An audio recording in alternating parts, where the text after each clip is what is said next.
pada kesempatan kali ini, saya akan membahas mengenai ketidakseimbangan hak dan kewajiban warga negara dalam kehidupan sehari-hari. Teman-teman, dalam kehidupan bermasyarakat, pastinya setiap warga negara memiliki hak dan kewajiban. Namun, fenomena yang sering terjadi kali ini, retaknya bumi pertiwi saat ini terjadi karena kurang kesadaran dari masyarakat, yaitu banyak dari kita yang hanya menuntut hak tetapi kurang tanggung jawab dalam menjalankan kewajiban. Oleh karena itu, sebelum kita bahas lebih jauh, mari bersama-sama kita bahas mengenai definisi dari hak dan kewajiban.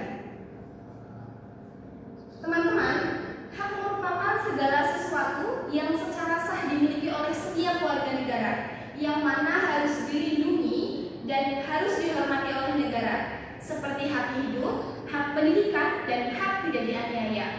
Sedangkan kewajiban merupakan segala sesuatu yang dimiliki, yang harus dilaksanakan oleh setiap warga negara dengan penuh tanggung jawab, seperti menaati aturan lalu lintas, saling menghormati satu sama lain, dan menjaga ketertiban bersama.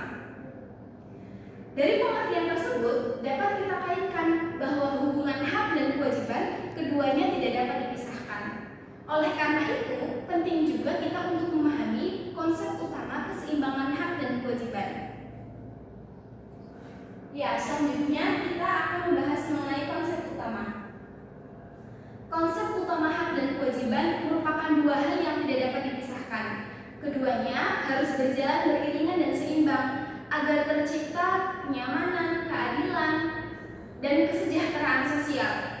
Ketidakseimbangan antara hak dan kewajiban ini dapat memicu berbagai konflik di masyarakat yang nantinya tidak hanya merugikan diri kita sendiri, tetapi juga merugikan lingkungan sekitar.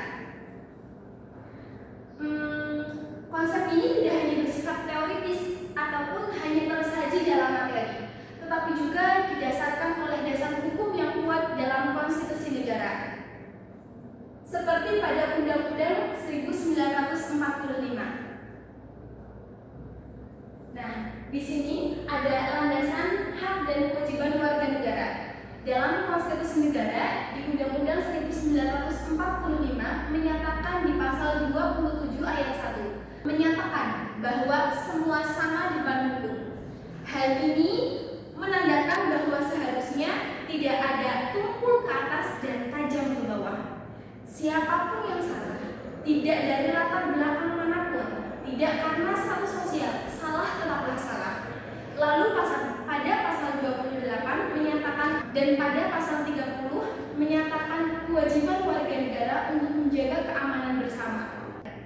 Landasan konstitusi ini didukung juga oleh nilai-nilai Pancasila yang tercantum pada sila kedua dan sila kelima. Di sila kedua tercantum kemanusiaan yang adil dan beradab.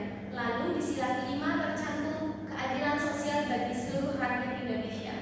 Hal ini menekankan pentingnya keadilan, keseimbangan, dan penuh tanggung jawab dalam bermasyarakat agar cita-cita bangsa terwujud, yaitu kesejahteraan bagi seluruh rakyat Indonesia.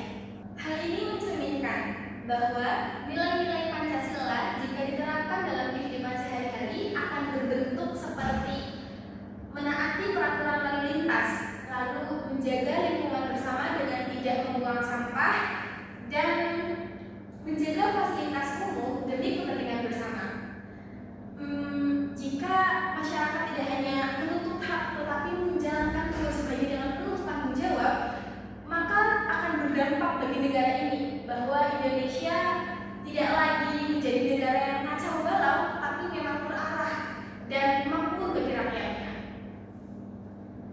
Namun, dalam kenyataannya, banyak dari kita yang masih lalai hingga menuntut hak, selalu menuntut hak, dan kita melupakan kewajiban kita. Contoh salah satu kasusnya yaitu ada penyalahgunaan media sosial, di mana kebebasan berpendapat kita sebagai warga negara terkadang lupa diimbangi dengan kewajiban kita untuk menjaga etika dan saling menghormati sesama, hingga perilaku-perilaku seperti mengomentari ataupun berkomentar jahat yang berisi intoleran ataupun rasisme, ataupun penyebaran berita yang tanpa verifikasi ataupun hoax, Dan ada cyberbullying yang tidak hanya berdampak bagi diri sendiri, tetapi hingga merenggut nyawa seseorang. Hal ini menjadi duka mendalam bagi Indonesia, yang mana kita sebagai generasi bangsa harusnya dapat menyadari hal ini. Antara kita sebagai korban ataupun mirisnya kita yang menjadi pelaku. Kurangnya menyadari bahwa tidak ada manusia yang sempurna dan setiap segala sesuatu pasti memiliki kelebihannya masing-masing. Perlu menjadi refleksi bersama bahwa fenomena ini terjadi seiring meningkatnya media sosial di tengah-tengah masyarakat. Perlu lagi kita untuk menyadari kewajiban kita. Ketika kita menginginkan kenyamanan dan keamanan bersama, maka kita juga harus menjaga ataupun menjalankan kewajiban kita dengan menghormati orang lain dan menjaga etika dalam media sosial maupun interaksi sosial. Kasus ini sering sekali terjadi dalam kehidupan sehari-hari. Lalu ada contoh selanjutnya, pelanggaran lalu lintas. Seperti banyak masyarakat yang menuntut keamanan dan kenyamanan di jalan saat berkendara, tetapi kita juga lupa untuk menjalankan kewajiban kita. Masih banyak yang tidak menggunakan helm, masih banyak yang melawan arah demi kepentingan individu, dan banyak yang melanggar aturan lalu lintas. Hal ini patut kita refleksi ataupun kita evaluasi bersama bahwa pelanggaran-pelanggaran ini pasti terjadi karena kurangnya kita dalam bertanggung jawab. Dari kasus-kasus ini akhirnya memicu tingginya risiko kecelakaan di jalan raya, tidak hanya bagi diri sendiri, tapi berdampak bagi orang lain. Lalu ada juga perilaku-perilaku yang lain, seperti perusakan fasilitas umum. Kita sebagai warga Indonesia sering sekali mungkin membandingkan negara kita dengan negara lain, seperti andai saja negaraku seperti negara Swedia, andai saja negaraku seperti negara Finlandia, karena mereka bersih, karena fasilitasnya canggih. Kita lupa menyadari bahwa negara-negara itu mendapatkan predikat pastinya karena masyarakatnya pun melakukannya dengan melakukan kewajibannya dengan penuh tanggung jawab. Banyak dari kita yang hanya memakai fasilitas umum tetapi kurang merawatnya dengan cara vandalisme mencoret-coret ataupun membuang sampah tidak pada tempatnya. Hal ini menjadi contoh ataupun menjadi contoh perilaku yang seharusnya tidak kita lakukan agar fasilitas umum benar-benar bermanfaat bagi kita semua.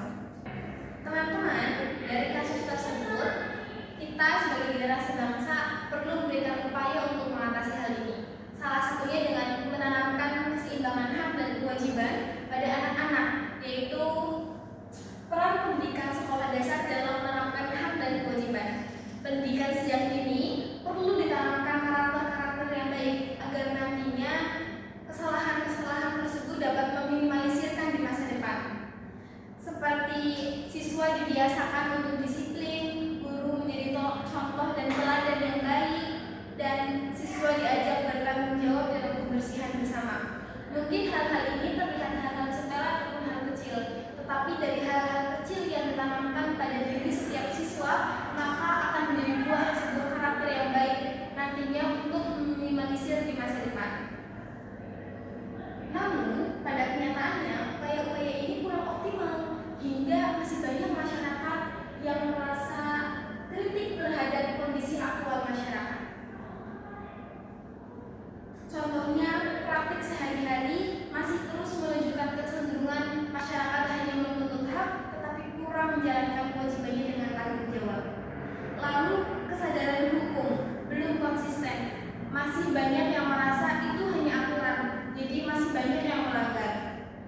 Budaya disiplin dan tanggung jawab sosial belum mengakar, sehingga peraturan-peraturan itu hanya dijadikan sebagai peraturan yang bersifat tertulis, dan pendidikan karakter belum berkelanjutan, sehingga berhenti di teori dan belum ada praktiknya hingga saat ini.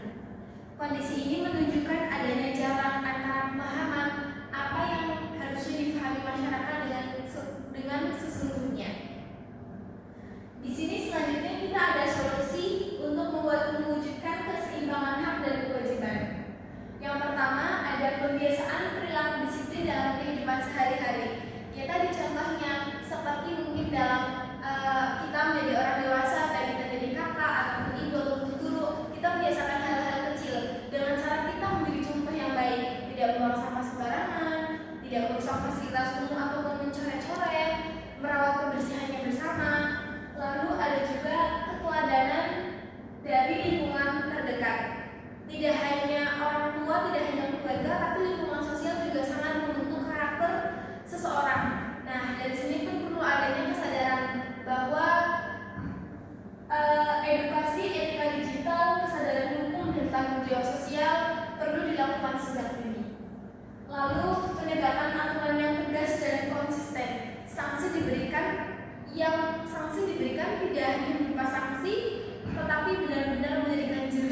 bagi para pelakunya, sehingga tidak ada oknum-oknum yang merusak ataupun yang sengaja untuk menghancurkan negara Indonesia.